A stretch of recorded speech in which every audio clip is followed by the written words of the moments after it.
नमस्कार, आप देख रहे हैं वॉइस ऑफ कोटपूतली। डालते हैं जिले की दिन भर की तमाम बड़ी खबरों पर नजर।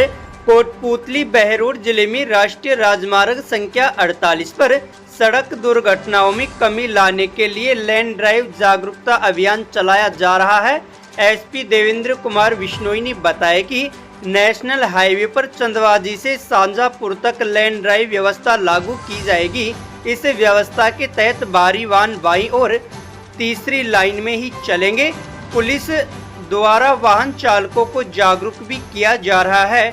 तो वहीं जिला परिवहन अधिकारी सुनील सैनी ने बताया कि यातायात नियमों को तोड़ने वालों के खिलाफ 6 सितंबर से सख्त कार्रवाई की जाएगी। इसमें मर्जी से लोगों ने अपने बीच वाली जो डिवाइडर लाइन है उसमें कट्स बना लिए हैं शॉर्टकट बनाने के लिए, और जो सर्विस लेन बनी हुई है उस सर्विस लेन से हाईवे पर आने के लिए बाकी जगह सब जगह entry and exit points specified होते हैं। तो यहाँ जिसने जिसको ठीक लगा उसने नाली को भर दिया या उसके ऊपर जाली रख दी और अपनी मर्जी से उन्होंने जो है एंट्री एंड एग्जिट पॉइंट्स बना लिए। क्योंकि हाईवे है, NH-48 है, गाड़ियों की स्पीड ज़्यादा होती है, तो जैसे ही जितने ज़्यादा कट्स होंगे उतने ज़्यादा एक्सीडेंट के कारण बनेंगे। तो जो कारण है उसको पहले रिमूव करना ज़रूरी है, वो रिमूव किया गया। दूसरा जो देखने में आया कि लेन ड्राइविंग नहीं हो रही, जिसकी वजह से भी एक्सीडेंट जो हिट फ्रॉम बिहाइंड और रॉन्ग साइड ड्राइविंग वाला जो एक्सीडेंट है वो बहुत ज़्यादा हो रहा है। तो उसको भी अवॉइड करने के लिए, मिनिमाइज करने के लिए ये विचार आया और पुलिस मुख्यालय द्वारा भी टारगेट दिया गया एक अभियान के तौर पे कि NH-48 पर ड्राइवर्स को एजुकेट किया जाए, मोटिवेट किया जाए, पेनलाइज किया जाए यदि वो अपनी लेन में नहीं चलते हैं। जयपुर से शाजापुर तक लाइन सिस्टम के लिए 25 तारीख से 5 तारीख तक जागरूकता अभियान चलाया जा रहा है, जिसमें बड़े बड़े ऑपरेटरों के यहाँ जाकर ड्राइवरों को समझाइश की जा रही है कि आप अपनी लाइन में ही वाहन को चलाएं। वाहन को लाइन में नहीं चलाएंगे तो आपके खिलाफ 5 तारीख बाद में जुर्माना किया जाएगा। बहरोड में पूर्व विधायक बलजीत यादव के नेतृत्व में कांग्रेस कार्यकर्ताओं ने गाड़ियों में वोट चोर गद्दी छोड़ लिखे स्टिकर लगाए। इस दौरान कांग्रेस कार्यकर्ताओं ने मोदी सरकार व चुनाव आयोग के खिलाफ जमकर नारेबाजी की। बलजीत यादव ने कहा कि चुनाव आयोग भाजपा के एजेंट के रूप में काम कर रहा है। इस दौरान नगर परिषद उप सभापति विक्रम यादव, दाताराम एडवोकेट, पूर्व उप प्रधान रामजश यादव, सरपंच अनिल मीणा, सरपंच प्रतिनिधि संदीप यादव सहित बड़ी संख्या में कार्यकर्ता मौजूद रहे। पूरे देश में एक आंदोलन छेड़ रखा है, किस तरह से जनता के वोट की चोरी की जा रही है। उन्होंने प्रमाण पेश किए, किस तरह से एक कमरे में जिसमें मुश्किल से 2 आदमी रह सकते, 10 बाई 10 के एक रूम में 80-80 लोगों के वोट बने हुए हैं, उसके प्रमाण दिए। यानी कि फर्जी वोटिंग से चुनाव जीत रही है भाजपा, उसी का विरोध है। संविधान है उसको बचाना है, यही सबका लक्ष्य है। ये वोट का अधिकार बहुत ही मुश्किल से मिला है। अनेक लोग शहीद हुए, अपनी जान पे खेले, सर्वस्व अपना सब कुछ कुर्बान कर दिया और हिंदुस्तान को जिन्होंने आजाद किया, इसके बाद ये वोट का अधिकार दिया कि अब राजा रानी के पेट से पैदा नहीं होगा, राजा जनता के द्वारा डाले गए वोट के द्वारा उस मतपेटी से पैदा होगा। जनता अपना खुद का जो भी मुखिया है उसका चुनाव अपनी मर्जी के मुताबिक करेगी। उस जनता को जो ताकत दी हुई थी संविधान के द्वारा, उस ताकत की चोरी की जा रही है, उसको उसके हक को छीना जा रहा है। उसी के विरोध में जनता में जागृति आए, इसके लिए स्टिकर के द्वारा, पोस्टर के द्वारा जनता में प्रचार किया जा रहा है। और ईवीएम मशीन है, अभी फैसला है एक सरपंच का कि वो सरपंच को चुनाव हरा दिया और सुप्रीम कोर्ट में जब वो मशीन गई दोबारा तो चुनाव सरपंच दोबारा जीत गया। तो इसी तरह से विधानसभा चुनाव में भी हुआ है, हमारे यहाँ भी बहुत सी जगह हुआ है। गांव में लोग कहते हैं ऐसा हो ही नहीं सकता कि हमारे गांव में इतने वोट ना पड़े हों, लेकिन वो चीज होगी।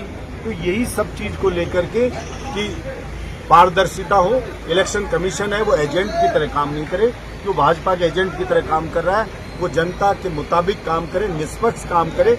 इसी को लेकर के ध्यान में लेके जनता को जागृति जन जागरण जनता में करने के लिए स्टिकर पोस्टर का ये अभियान है।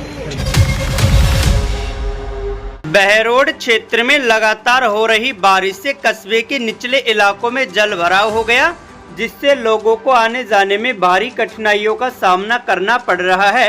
आप स्क्रीन पर जो तस्वीरें देख रहे हैं ये पोस्ट ऑफिस के पास की हैं, जहां जल निकासी की व्यवस्था न होने के कारण जल भराव हो गया है। कहने को तो बहरोड नगर परिषद और जिला है, लेकिन यहाँ के जनप्रतिनिधि और अधिकारी लोगों को ग्राम पंचायत स्तर की व्यवस्थाएं भी नहीं दे पा रहे हैं। जब भी बारिश आती है कस्बे में जगह जगह जल भराव हो जाता है, जो कि नगर परिषद की कार्य प्रणाली पर बड़े सवाल खड़े करती है। आखिरकार नगर परिषद क्या कर रही है? क्या बहरोड के जनप्रतिनिधि इसी विकास की दम पर आए दिन प्रेस कॉन्फ्रेंस कर एक दूसरे पर आरोप प्रत्यारोप लगाते हैं? हालांकि बारिश के कारण फसलों का भी नुकसान होने की संभावना है।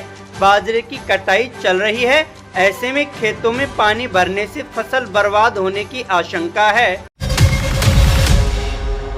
विराटनगर के ग्राम बिजलब्बा में तेजा दशमी के अवसर पर स्वैच्छिक रक्तदान शिविर का आयोजन किया गया। आयोजक सीताराम मीणा व नर्सिंग ऑफिसर राम लक्ष्मण मीणा ने बताया कि रक्तदान शिविर में कुल 35 यूनिट रक्त संग्रहित किया गया है। इस दौरान ग्रामीणों ने तेजाजी महाराज की पूजा अर्चना कर क्षेत्र की खुशहाली व तरक्की की कामना की। इस मौके पर पूर्व सरपंच भंवरलाल मीणा, डेलीगेट कोमल नागर, सद्दाम हुसैन, बाबूलाल मीणा, गोपीचंद मीणा सहित ग्रामीण मौजूद रहे। बानसूर की ग्राम पंचायत होलावास की ग्राम बासना में नाबार्ड के सहयोग से निर्मित ग्रामीण हाट में मेले का आयोजन किया गया। इस मेले में स्वयं सहायता समूह एवं एफपीओ से जुड़ी महिलाओं ने पारंपरिक कला और आधुनिक हुनर से निर्मित आकर्षित एवं सुसज्जित उत्पादों की स्टॉल्स लगाई। महिलाओं ने अपने परिश्रम और प्रतिभा से आत्मनिर्भरता की मिसाल पेश की। उनके उत्पाद जहां ग्रामीण संस्कृति और परंपरा को जीवंत बना रहे थे, वहीं आर्थिक सशक्तिकरण और सामाजिक पहचान का माध्यम भी बने। स्टॉल्स पर गोधन उत्पाद, ऑर्गेनिक शहद, आंवला अचार, herbal KD, jute file, laptop bag तथा कलात्मक सजावटी सामान विशेष आकर्षण का केंद्र रहे।